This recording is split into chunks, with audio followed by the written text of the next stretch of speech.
Yes. It's going live now. How do I make this? Oh, you live? Hey! Wait. Uh-oh. Oh, Oh, there we go.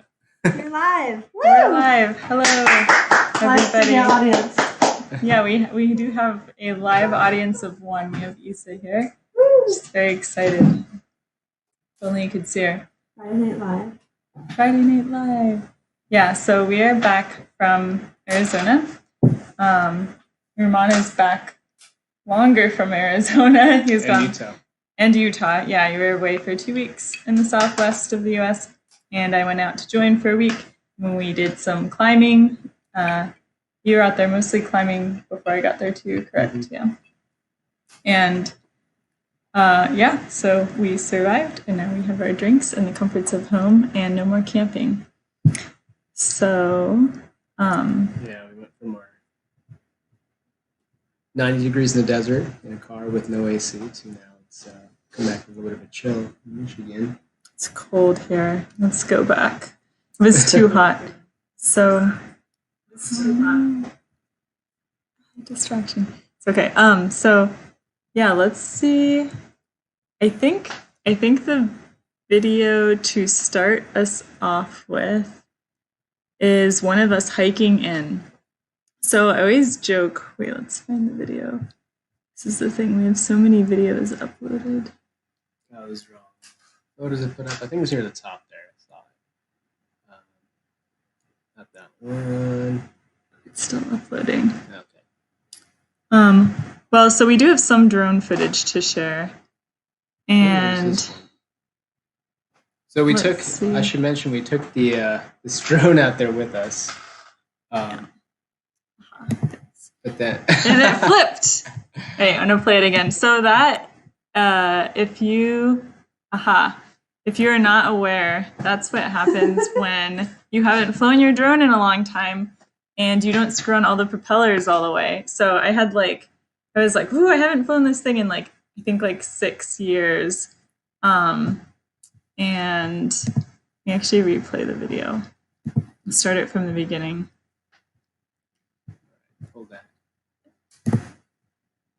So There we go. yeah, so this is the drone happily sitting on the ground and was like, oop, but then it just flipped itself over because only 3 of the 4 propellers were screwed on all the way, I guess.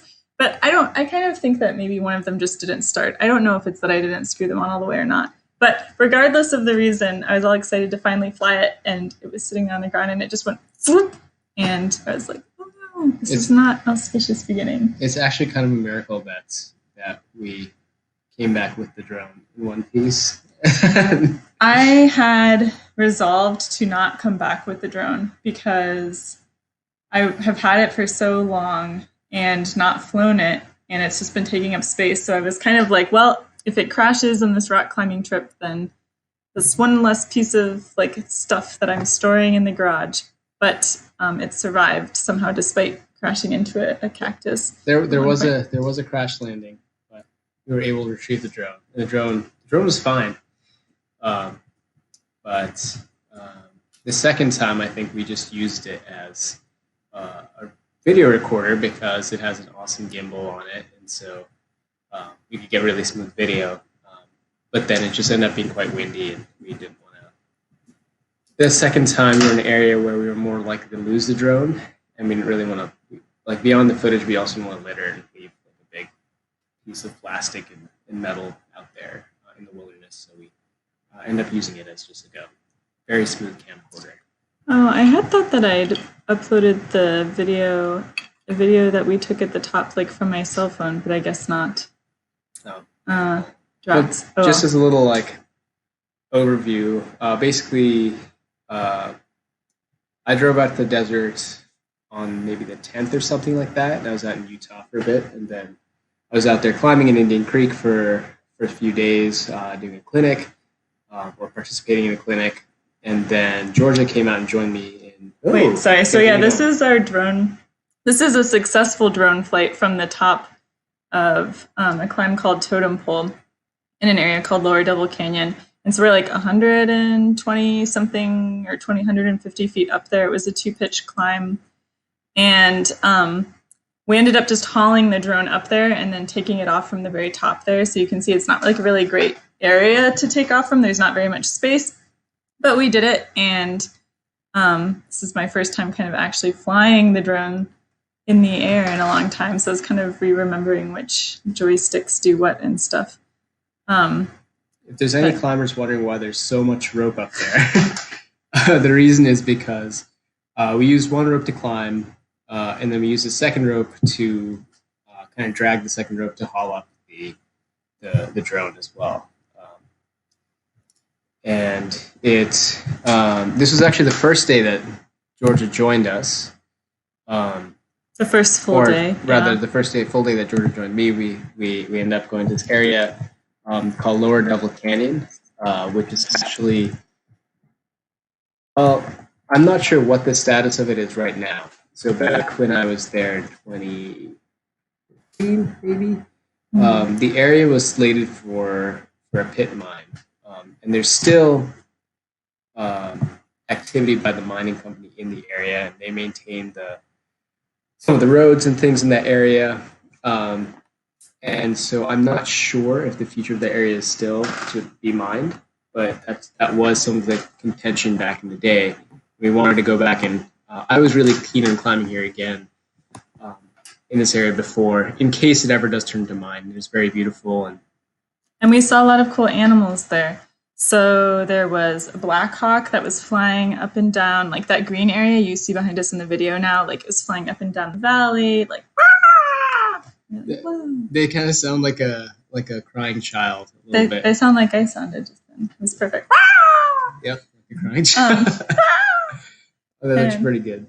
But it kept checking us out when we were climbing. So didn't know what was up there. So I will say on this trip, kind of a cool thing was that we did not see basically any other climbers. We're in pretty isolated areas. So sometimes you go rock climbing outside and there's like a bunch of other people around, but like these areas, like the place in the video right now, we had to hike 3 miles into. And so it was nice to be isolated. And the Black Hawk was like, what's up with these people? Actually, you can't see it in this video, but just off to the right of that tower is a bigger tower called Prototype. And when we got to the top, we had that Black Hawk.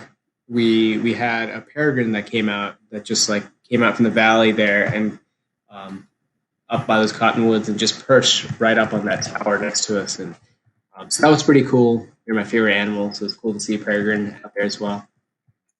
Yeah. So Isa just asked like if the Black Hawk was concerned with the drone or the peregrine, and neither of them seemed to pay attention to it. I would have like landed it or something. I don't think if they had been around at that moment, I would have flown it. And then they also didn't like come over, like they were really upset by it, like they noticed it or something. So we were concerned we're like, should we send the drone up? The Black Hawk wasn't really acting all that territorial in the way that it had a nest nearby. We were thinking maybe it had one down in along the creek bed or something like that. It wasn't.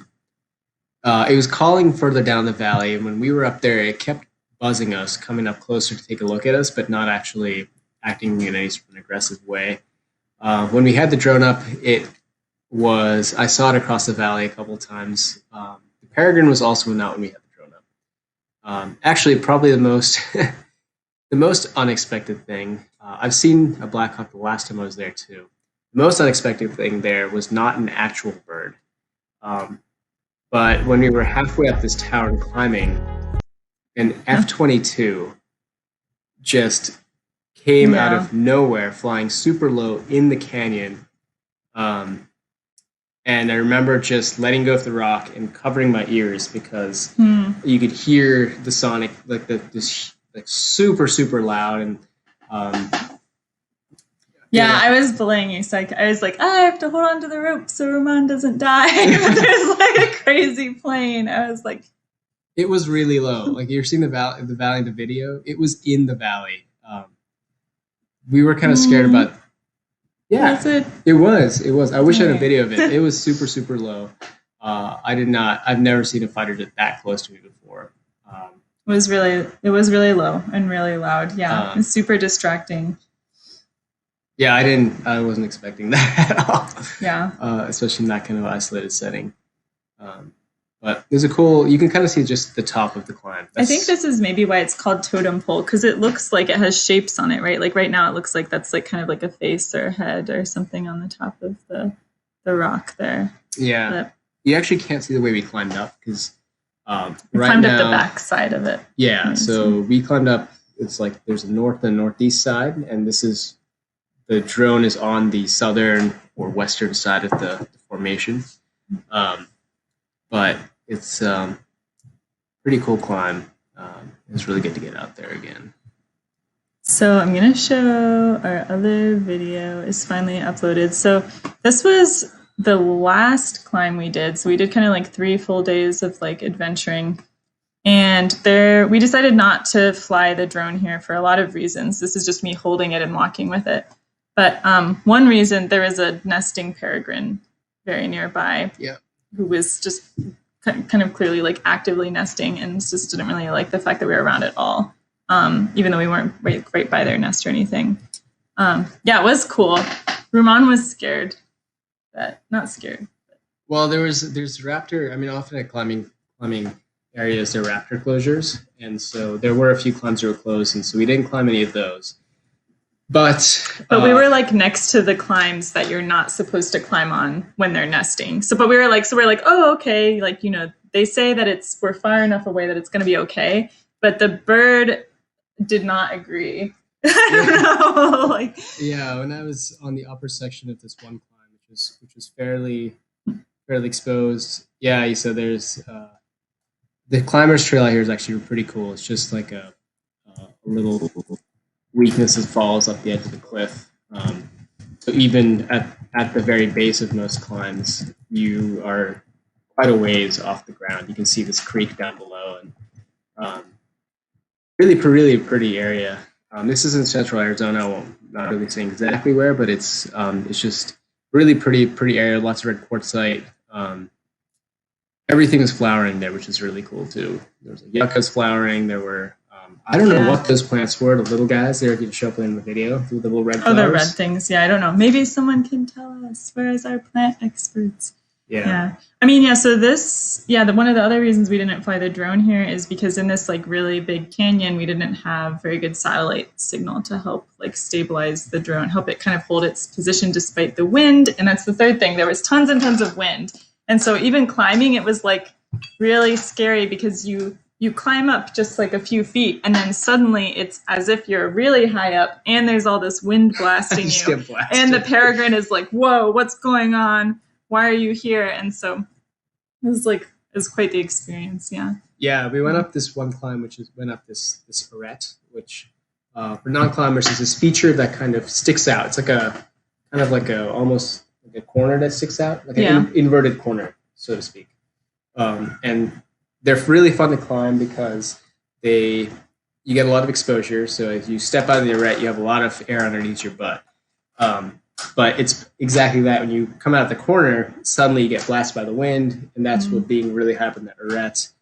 I suddenly, out of the corner of my eye, saw this peregrine shooting by and circling. I could see the general area where the nest was. It was a little ways away, but I think I was distracted enough by like the wind when I was climbing that I didn't notice the peregrine. I was just like, I was keeping an eye on the blade. Yeah, I did. I had thought it had totally left me alone until when I came down from the climb, and you were like, "Oh, the peregrine." You mentioned how it was like flying by me too, and I was like, "Oh, I didn't notice." Yeah. I was gonna say like this footage and this hike. This is us hiking out of that canyon. It makes me think of like whenever I'm ready to go on a climbing trip, I'm like getting ready and I'm climbing a lot at the climbing gym, and I'm like, "Ooh, like I gotta get in shape." I'm like getting ready for my climbing trip, and I got to do all this extra climbing. But then when you're actually on the climbing trip, you actually end up not climbing as much as you normally would, because you have to spend all this extra time like hiking and getting there and driving and stuff.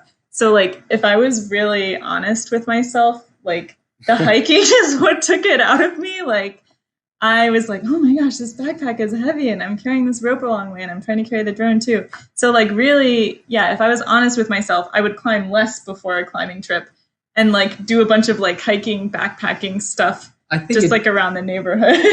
I think it really depends, right? For me, that's what I need to do. But I mean, there's so many crags now that I don't think I'm giving anything away when I talk about Red Rocks or Shelf Road, or any of those areas where you have really easy access. Okay, maybe Shelf Road you can hike a bit, but all these areas where you can basically, like Wall Street in Moab, where you can just like go off the road and you don't have to do any. The approach is minimal, right? But we don't like. Well, at least I tend For to not us. do a lot of that. I like to not be around where tons of other climbers are, so I do tend to be in like more isolated areas. You where can have to actually hike. in your see in the corner occasion that's the propeller from the I know. drone, because you were using the drone for the video. Yeah, or not So the propeller, just the corner of the it. corner. But yeah.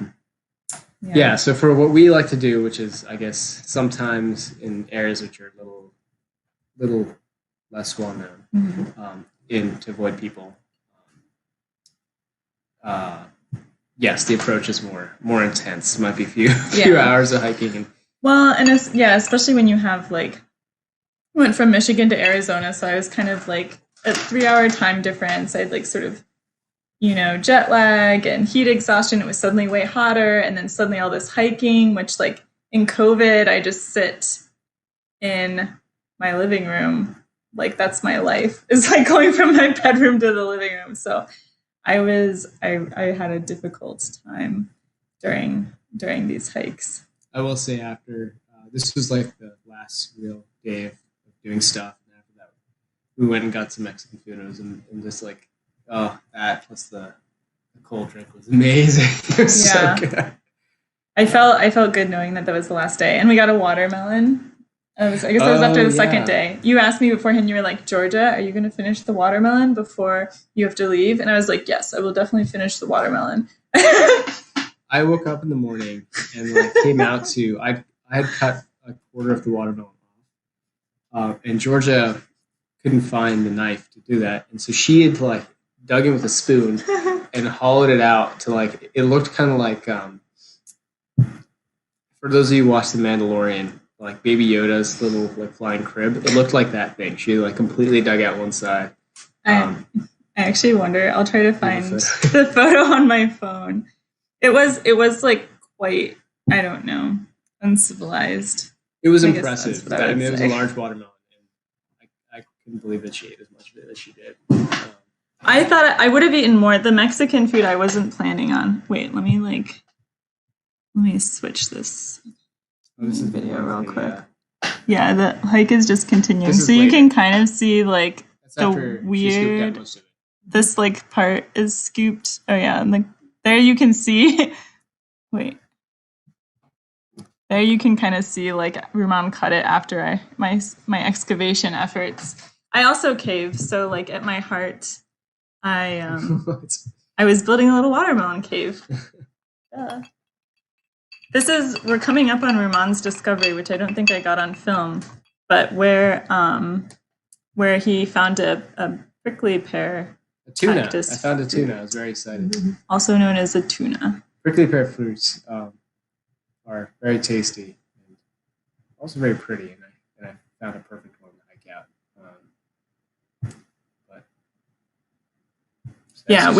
We made I should say Ruman made drinks with it last night. So this is I'm in that.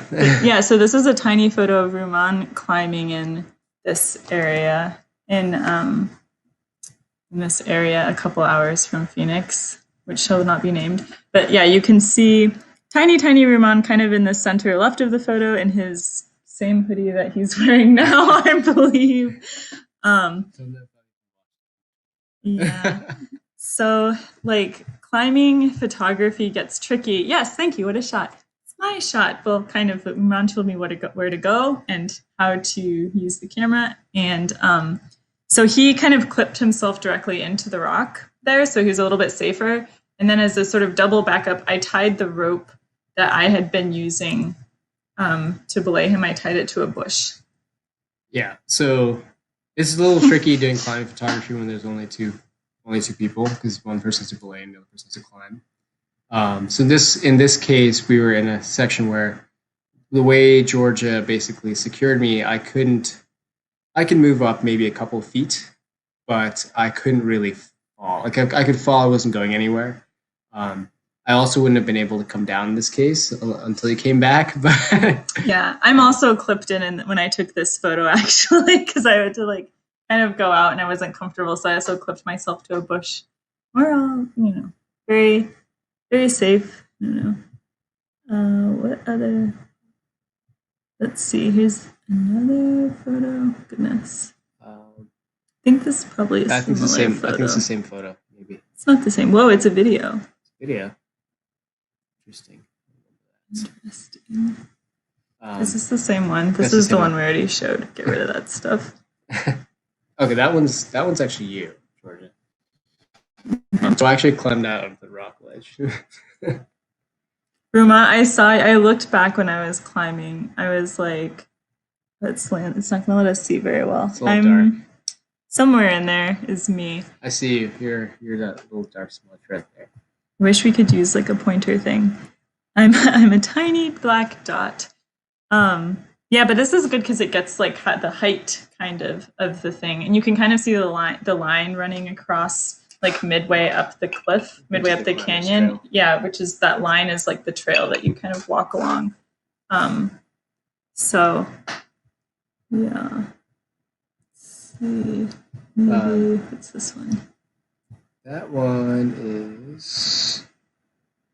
That's looking the opposite ways. That's looking outwards as you're climbing. That is actually that's a big roof right there.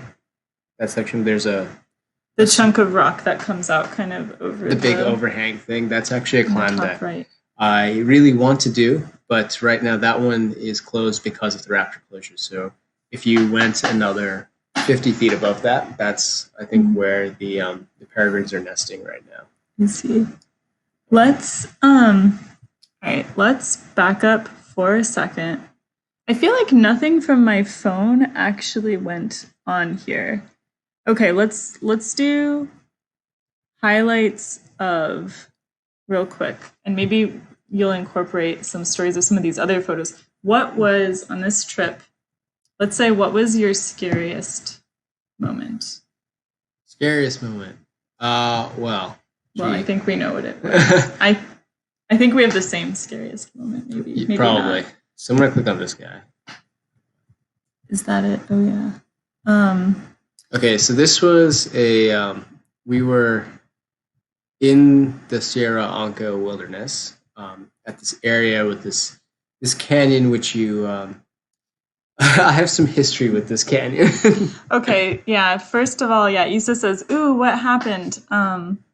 So what? I think three different like sort of disasters have happened to you here, right? Or just two? Two. They're not so bad, but let's hear the first one chronologically. What is this, like 6 years ago, 10 years ago? I think about 4 years ago. 4 years ago. Okay, Ruman went to this place, this canyon in the Sierra Ancas. Yeah, and it's really, really pretty area. It's a little forbidding. It's like 5 years ish. This is kind of forbidding area, and it's very pretty. It's this beautiful rock. And then as you're hiking, it just opens up, and there's this hole in the ground. And hi, Miki. Miki's trying to get some of my drink. And you can rappel down into this hole, and it's about, I don't know, 135 feet, something like that. Ruman went down into this hole, and then you rappelled down, like, so you can see the rope in this photo, right? You attach it to yourself, and you kind of slide down, basically. And then if one has a plan to climb out, you want the rope down there with you. It's kind of hard to explain, but like you probably like want to climb up a specific like section of the wall, and so you just like pull the rope, and you're gonna like climb back up with it and attach it to the wall as you go. Yes. So there's two ways you can get out. Yeah. One is you can ascend back out with an ascender, or on prosthetic knots, which is not as much fun. So you can either climb the rope back out, or you can climb the wall back out. Yes. Ruman went 5 years ago, and since his plan was to climb the wall back out, not the rope, they pulled the rope. So the rope came down from the top. The rope was down at the bottom with us. However, You see where this is going. this was in February or March, sometime when it was still kind of winter in the desert. And so winter in the desert is like really nice temperatures during the day, kind of hot, 70s, 80s even maybe. And then it gets really cold at night, it gets to freezing at night. And for whatever reason, my then field partner and I, Are we going to say his name? Huh? Are we going to say his name? No. Oh, okay. I think it's funny because, okay, let's say... He's kind of embarrassed by this story. All right. Well, let's say that his name is Billy, and I just think it's funny because you never just say, me and Billy. You always say, me and my buddy Billy. It's always your buddy Billy. So buddy Billy. Yeah, so let's say Billy. Billy and I were exploring the canyon, and we pulled the rope, and we left our headlamps and our puffy jackets and everything up top. It was kind of hot. I don't know this story. I don't know why we left everything up top. We did. I think we just thought we'd get out of there quickly. And it's a 2-pitch climb out. That means you have to climb up to a set of anchors, then your partner climbs up to you, and then you climb up again. And wait, can I interject real quick? Sure. I had a revelation that I didn't tell you. Do you remember? So on this last trip, like last week, when we went to this spot, we forgot something in the car. I forgot what it was. And you went back to the car to get it. And I was feeling really drowsy that day. You remember I was like driving here to this site and I was like kind of falling asleep, but we like got there eventually. When I took my gummy vitamins that morning, it was not gummy vitamins that I took melatonin. That's why I was so sleepy. Anyway, so I had like a really nice nap, probably just like a few meters away from where this picture is, like at the edge of this like crevasse. I was like, while Ramon went back and hiked to the car, I just was like, finally I can sleep. Yes, I went back to get some cord makeup recipe. Yeah. And for the second ascender. And I kept having nightmares that I was like falling into this thing and then kind of waking up and being like, oh, I'm far enough from the edge.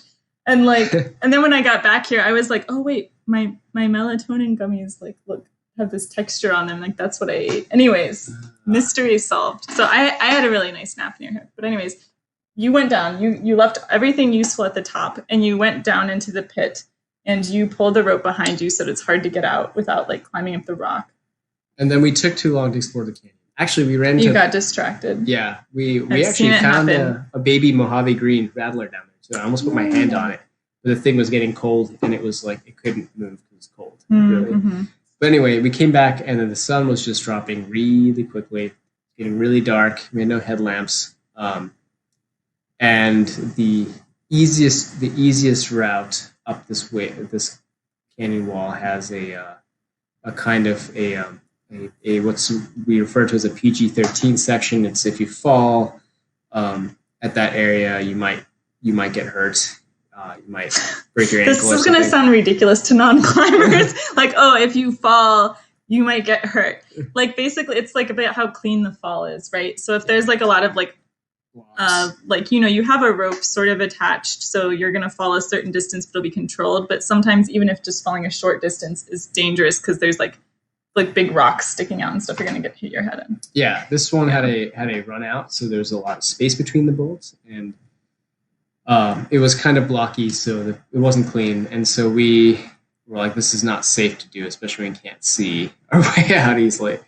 And so we made the call to stay in the canyon overnight. We were in our t-shirts. It got down to freezing.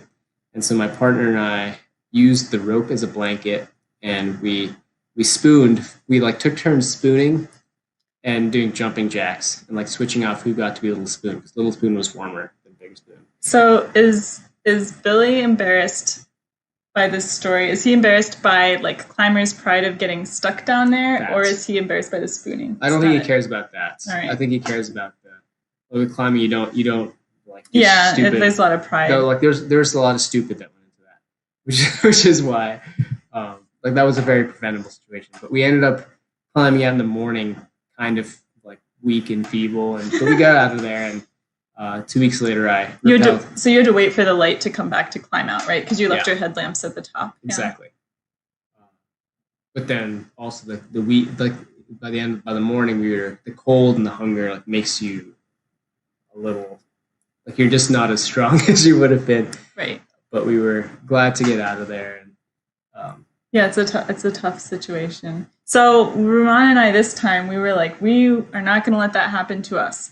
And we had headlamps down there and whatever, and we left the rope because we were going to climb the rope back out. I had 3 headlamps with me. More than we needed. Yeah. But, yeah, so we left the ropes up. I brought like food down there. I had like peanut butter and canned fruit and like tons of water and a little blanket. It was actually pretty. It's still, like, as I remember, very cool. I think I have another photo of looking out. There are towers within the canyon. It's pretty rock. There's a tree that was full of insect galls. It was pretty cool. When I was down there, I'd gone back down there a second time years ago to do some star photography, and I found a stick insect down there. A phasmid had walked up to my light. So it's a pretty cool. Are these the pictures of looking out? This is you rappelling down. This is looking out. Oh. So this is looking out of the. So it's a pretty cool canyon. So this time we were like, okay, we're going to be prepared. That's looking down the canyon. There's a couple towers and things. Yeah, so it's like if you like rappel down and then you like walk along the bottom and it kind of opens up and you can see this like valley and it's really pretty. There are actually climbs with some of those things too. Wait, and go to the picture of you rappelling down. So we were like, okay, we're going to ascend back up.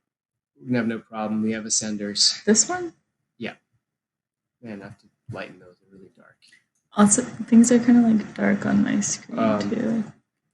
Actually, Issa is always getting on me that my photo's been too dark. But she has a look on her face. It was just for a second, but she was like, "Yeah, I'm right." She knows she's right. Ron knows you're right. So you can kind of see.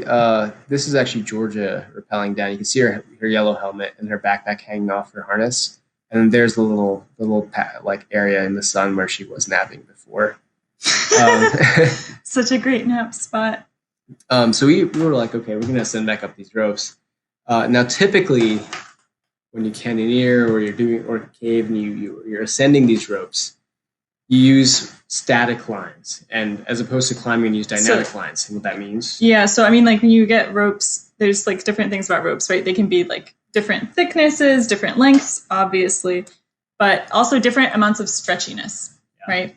So when you're climbing, you usually use a stretchy rope because then when you fall, it like catches you and it's like a mini version of a bungee jump. It's much more comfortable. Yeah.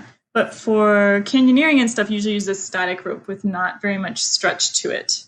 Apparently, back in the day, climbers, when they didn't have dynamic ropes to climb on, when they take a fall, it would sometimes like displace organs or things like that. Ooh. Yeah, it's pretty awful. So you can see why why we use different ropes. And the reason not to use the stretchy rope, well, we're getting into that. Because ideally we should have used a stiff and not stretchy rope for this. Yes, but being climbers and being cheap and not wanting to...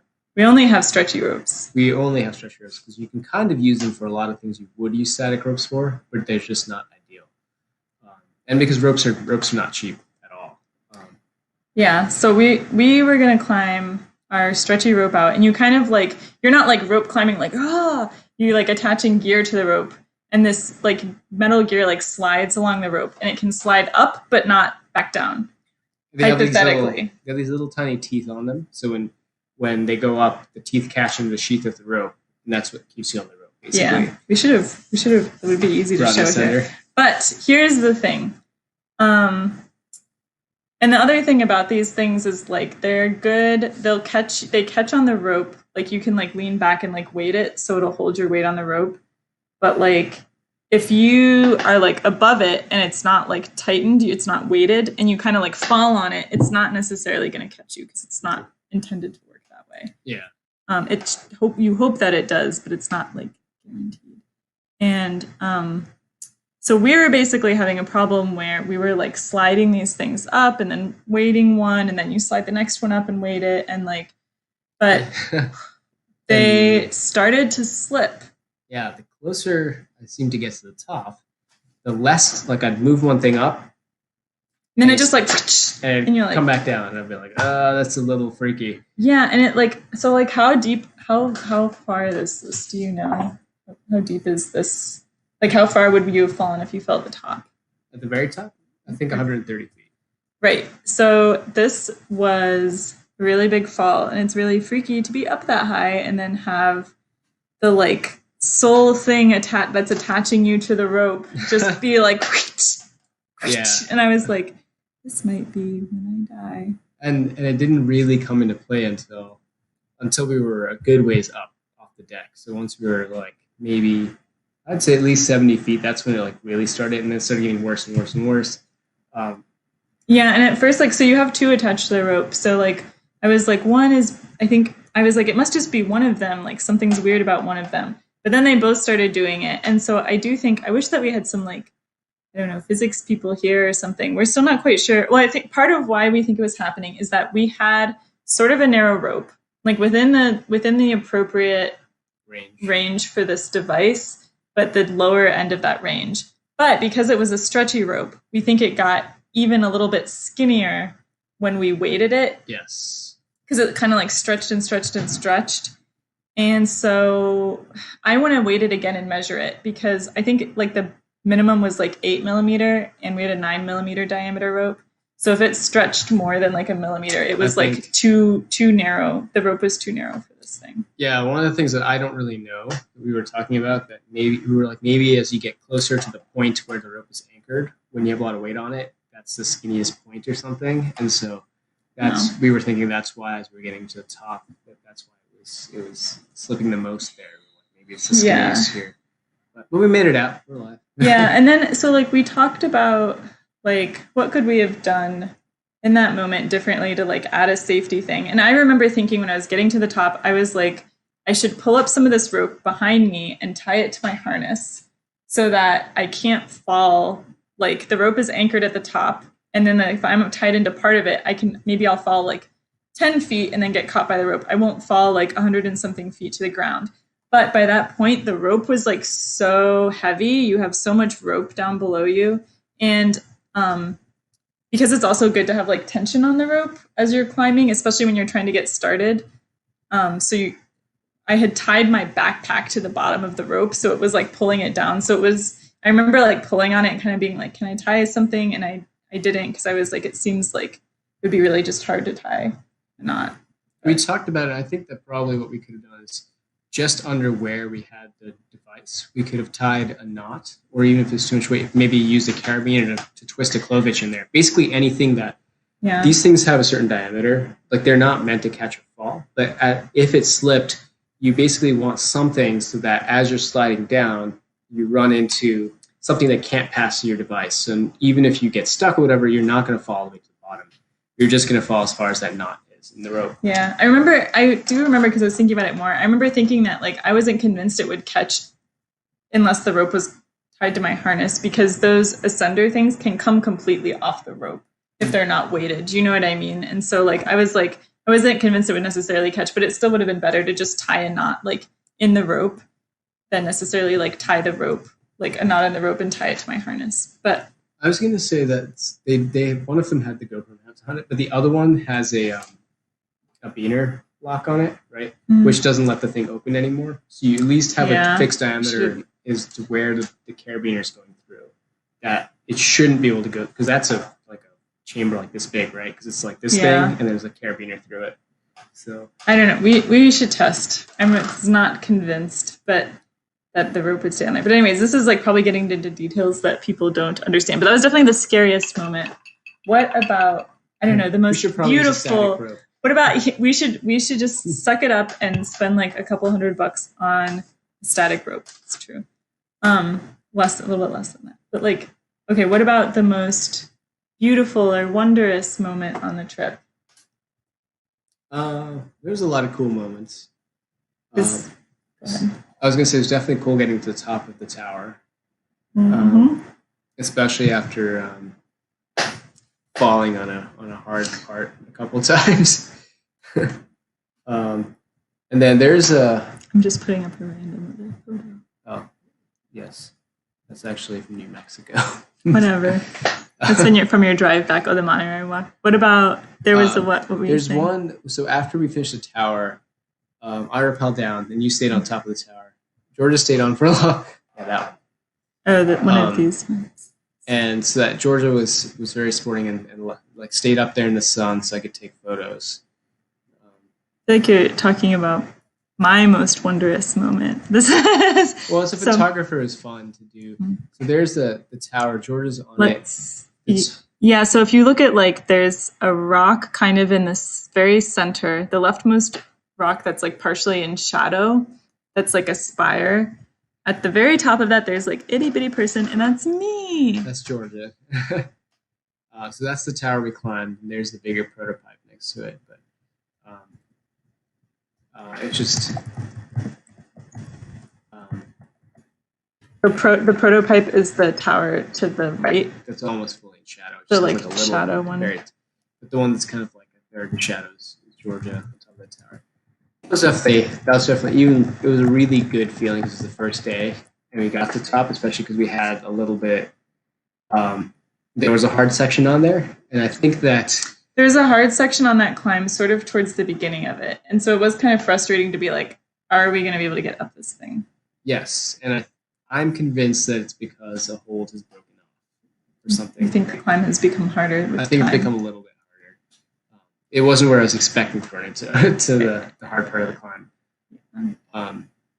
But speaking of wildlife, it felt like that day felt really cool because of the Blackhawks, because of the peregrine. I always put a lot of significance in the peregrine. So when that thing rolled up onto the tower next to us, I was just like, oh my god. Yeah, it was very magical. And we were both like kind of higher up in the climb by that point. Yes. Maybe we were between the first and second pitch. We were at the top. The peregrine? Okay. I think we were. I just remember it was like a point when we were like both next to each other and we both like saw it at the same time, even though it was just like a flash and it was like not that far away, like on the next kind of rock over, and we were like, and we forgot some wildlife. I know. We forgot about the bats.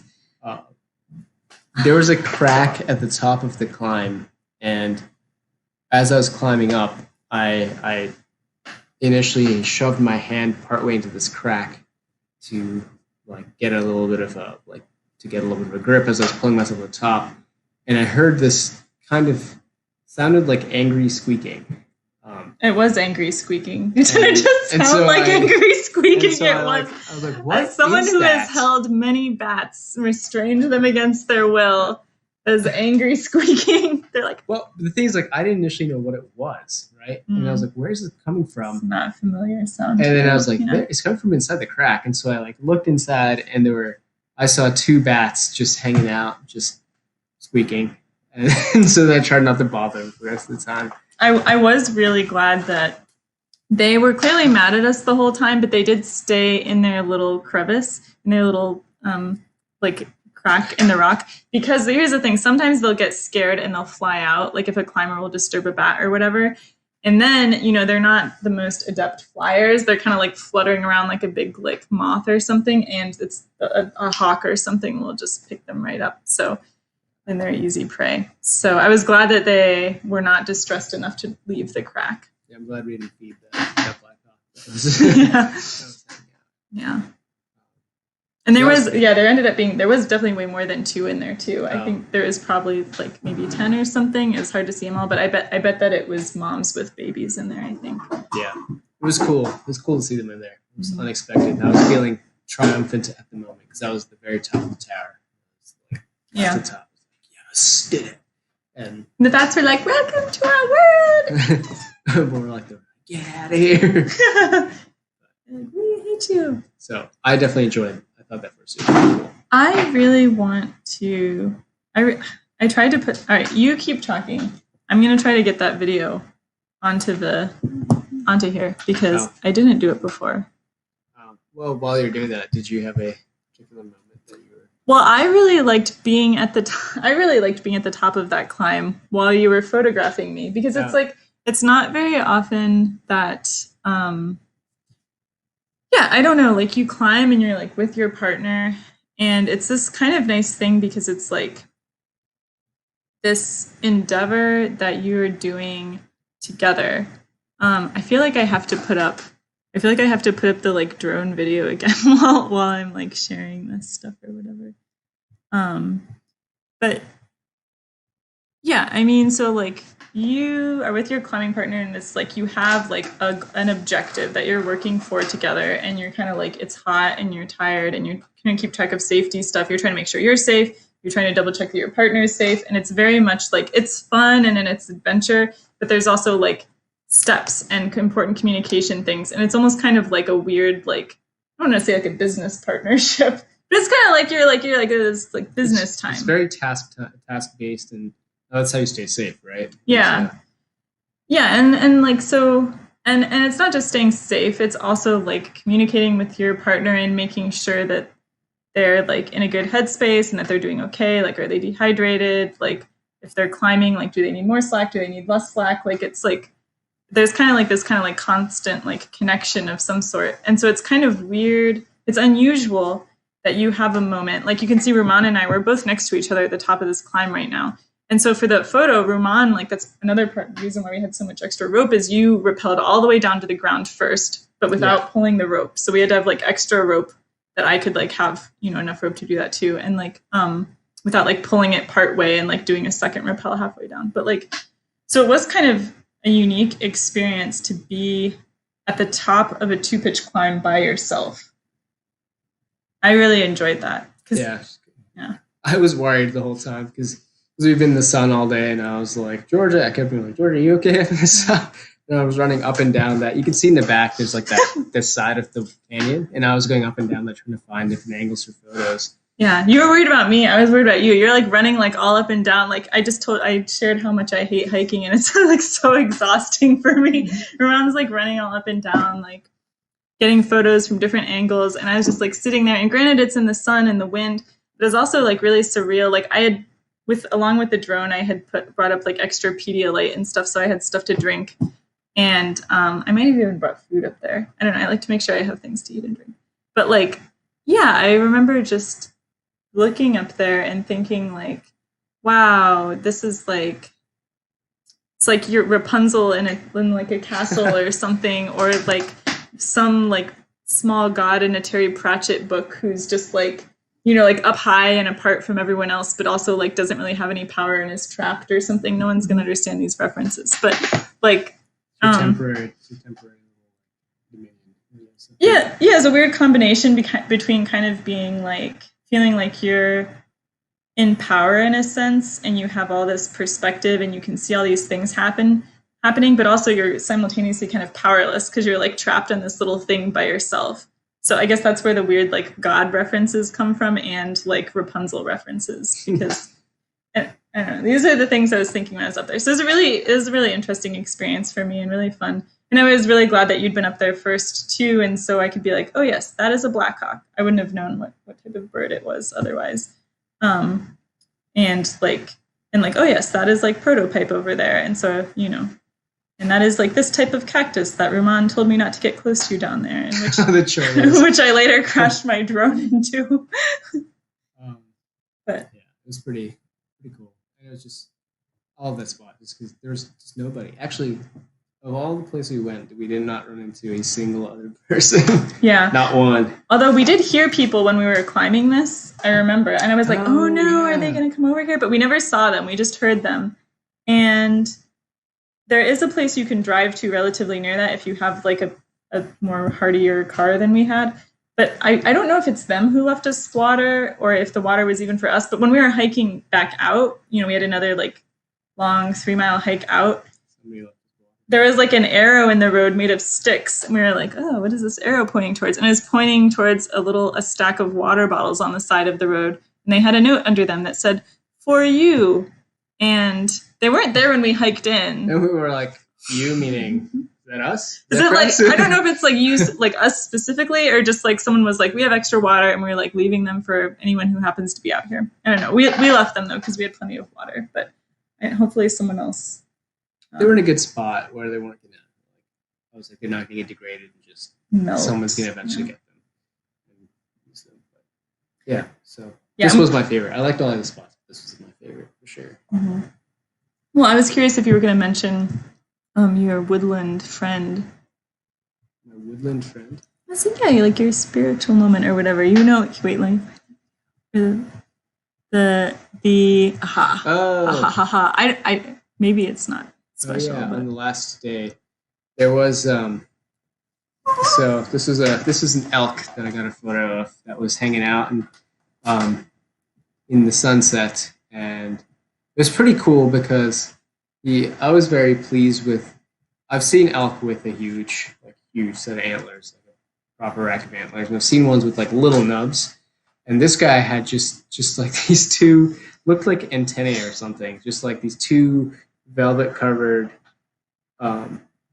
partial horns. In this one, he's looking to the side, but if I have another one where he's looking at the camera and he's just like these little curved antennae, it's catching light nicely. And is it a video you added here to the maps thing? I don't think it's on here. But, it was just really cool seeing this large mammal after we were hanging out in the desert and we were admiring all the flowers, and there were a bunch of cool insects out. The plants were all in bloom.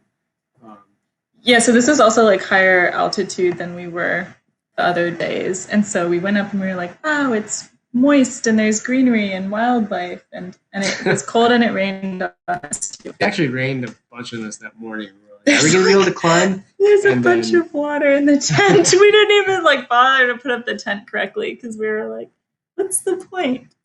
I guess it's not going to rain. We're in the desert. And it did rain, but it dried out. And yeah, this is how our trip ended, was with an elk. Yeah. Hanging out. I don't know what it's eating, what those things are. They look kind of like yuccas, but they're tall. I was going to ask you. Yeah, I wasn't sure either. He was really liking him, though. He was like, yeah, getting his face in there. So yeah, it was a cool spot. There's mountain bluebirds, too, and a few other things. But it's a good wildlife trip, too, I'd say. Yeah. Let's see. We have some photos. These are we added photos of sunsets and rocks and flowers. Oh, we should talk about your crack climbing beforehand. So before I headed out there to join Ruman, he was at his crack climbing clinic, which, you can see a little person in the middle of this photo, I guess. That might be me, actually. You? I think some of the folks, my friends, took the camera.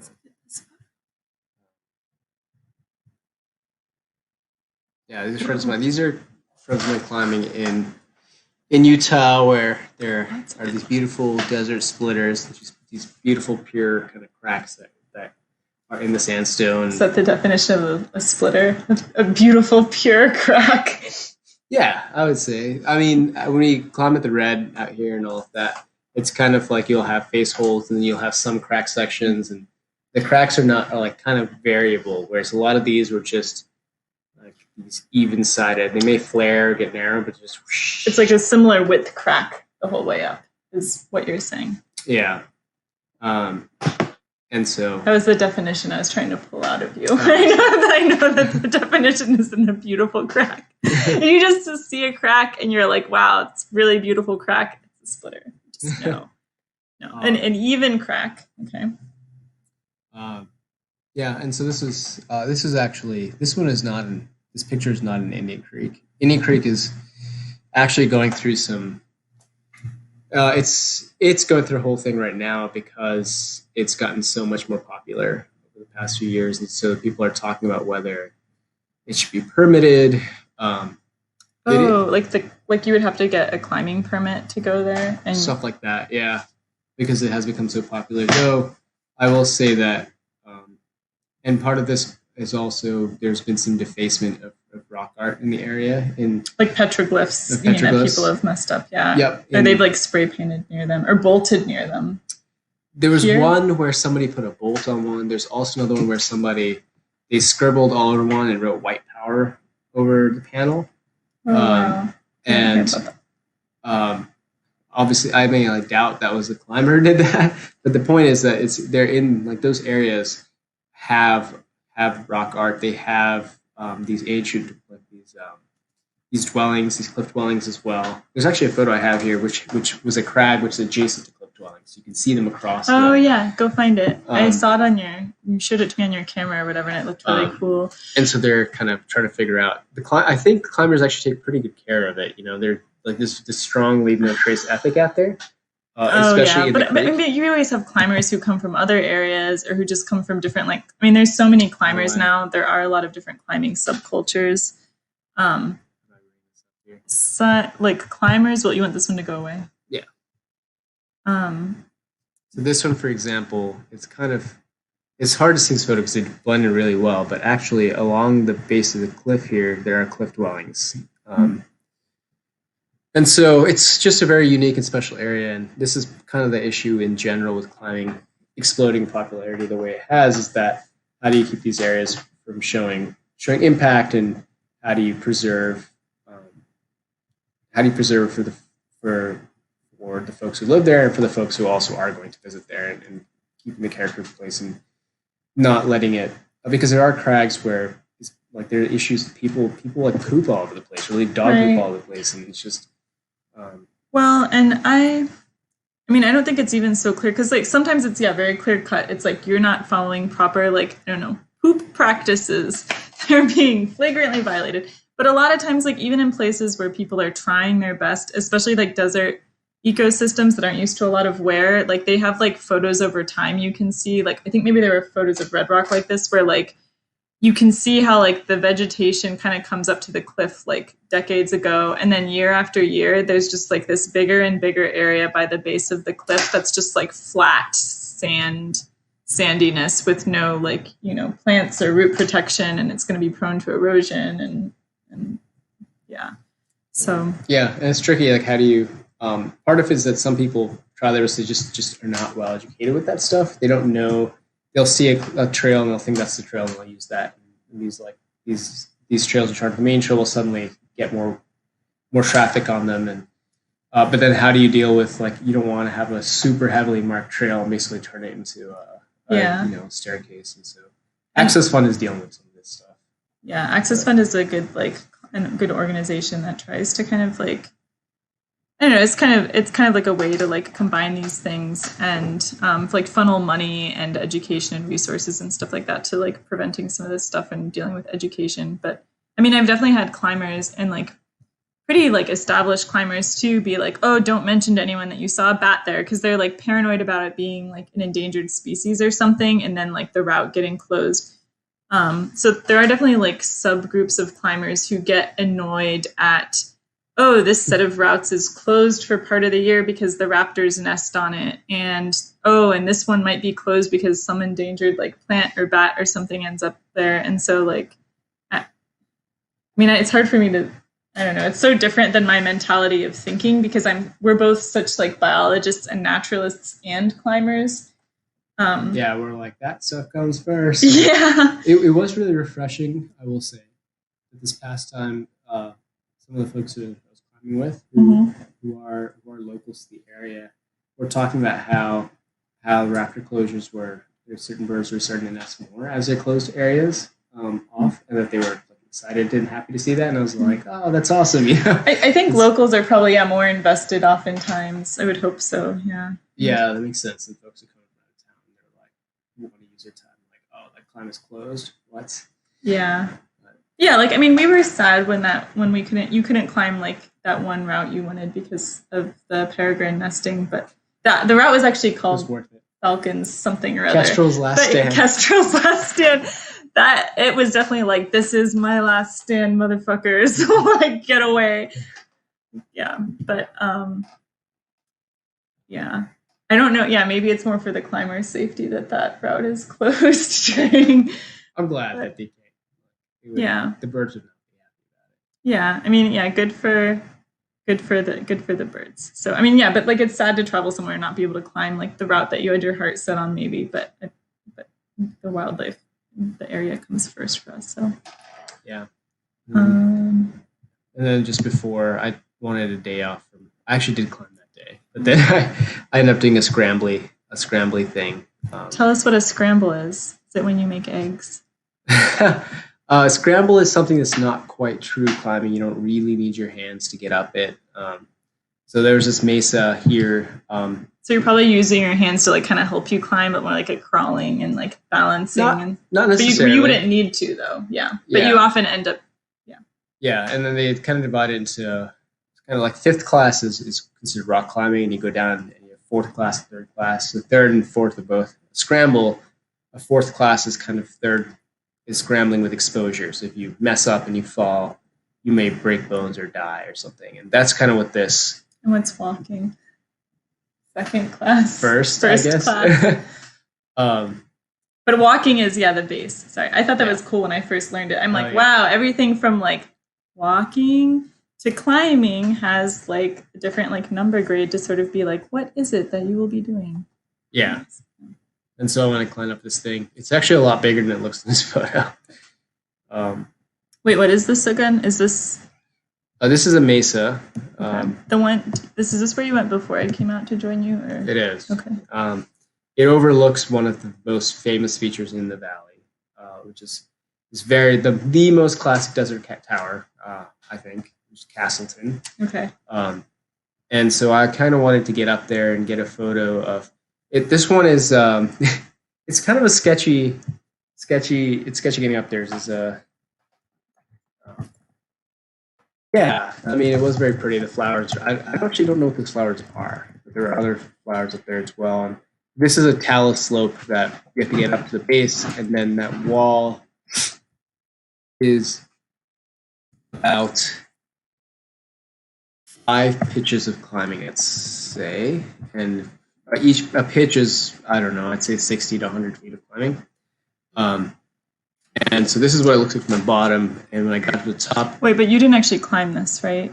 You mean there's a 2 scramble route and there's a climbing route? Even the scramble route has 5 easy chimneys. Okay. So 2 climbing sections in there. 5 easy just means that it's a fairly easy climb. So I didn't rope up for it. But it's technical. I see. Technically. meaning like you have to use your hands. Yeah. It's like a ladder, maybe. Though when I did get to some of the spots at the top, I did find bolt anchors. So there are some really crazy routes going up this thing. I have pictures from the top of this. But the real reason I went up there is because I wanted to get an awesome view of Castleton. I wanted to photograph it at night. But I ended up hanging out on this. This is my little ledge this is at the top. It took me about 2 hours to get to the top, and this is the ledge at the top, the edge, where I hung out all night waiting for it to clear up to look down upon the valley and take a photo. And there was this cloud cover, and here, this is sunset from the top, actually. They can't see it. Here, click on it. Do you want this one to go away? Sure. This is from the top, nice. Looking out in the distance. So it looks like maybe it stayed cloudy kind of all night. I don't remember you showing me any pictures of this thing at night. Here's if you bring this up real quick. This was a long exposure I did, and long exposure will let some stars shine through the clouds, but it didn't really, like, there should have been a great Milky Way and whatnot. Wow, it still looks really beautiful. There's the La Salle Mountains in the background. You can see the view during the day, and it's quite an impressive view, which is why I want to take a star photo from there. These are both from the top. What else happened to you while you were up there, Ramon? What else happened to me? Was there a guy? You told me about the guy. The guy? Isn't this where the guy was camping near you, playing? Oh, no. There was nobody up there. Oh, okay.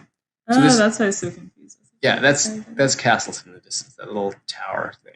There was a really good guitar player that was camping next to Ramon one night, but it was not here. Yeah, it was not here. There's a popular BLM campground. So in BLM land, you can kind of camp anywhere you want, but there are often these campground areas where people often camp. And there's one near Moab where I have gone back for years and years and years. So these sweet rocks, which I like to camp near. And it was really full this time. And there was this RV pulled up near me. And there's this old guy who was sitting there, and he pulled out this guitar, and it was just like an amazing classical guitar player. I didn't take a video of him, but I just took show me the video. I took a picture. I took a video of like the sky where you could hear the guitar music, and I was like, "Wow, this is actually quite pleasant." But this night I had nobody for company. This is way up on top of the mesa. They get a nice sunrise, as you can see, but unfortunately, they got skunked in the stars. It's too cloudy. That's just how it goes. Yes. Well, should we wrap up. Sure. I feel like we've got the whole gamut. I think that we should have another one sometime just on, you have a lot of other cool photos. I mean, you're out there for a while with your camera. We didn't get to look at your manta ray rock photos at all. You have a lot of cool rock photos. I think that we should do another session at some point of this stuff. Yeah. But, Now I'm back. Now I gotta stick around and do our graph work. Yeah. So we'll be around. Yeah, well, we're here now. Unless we go climbing to Red River Gorge. Or we could go to the Niagara Escarpment and get your cousin to come. Is the border open? Oh, no, that's not. That's right. I had friends who were coming back through on their way home to Canada, stay with me like the day after I got back. And to get back into Canada, they had to present a negative test result at the border. And I remember like when they left here in the morning, they were like, we have to get there by 3 because that's when our test results expire. Because there was like, it had to be within a certain window. So they had to present test results at the border. Granted, these are Canadian citizens. Present test results at the border. Then they had to get at the border, they give them another test. And they have to do like, 2-week quarantine and wait for the test result to come back negative. It's like, I think they need to wait on both those things before they're allowed to like leave their house. And then there was a third test involved, and I don't know when the third test happens. Like maybe after their 2 weeks of quarantine, they have to take another test, but they're like required to take basically 3 tests to get back into Canada. So I guess we won't be climbing there anytime soon, but I guess not. I was gonna say, actually the climbing in Canada is a lot closer to us than any other spot, but it takes just as long to get there. Because as soon as you cross the border, the speed limit goes down a lot. Oh, I didn't realize. Yeah. I don't mind driving slowly. I don't either. It's better for the environment, probably. Okay. Well, bye, everybody. And by everybody, I mean Isa. Thank you for hanging out with us. And words. We'll be back with more climbing adventures and more photography stuff. Bye.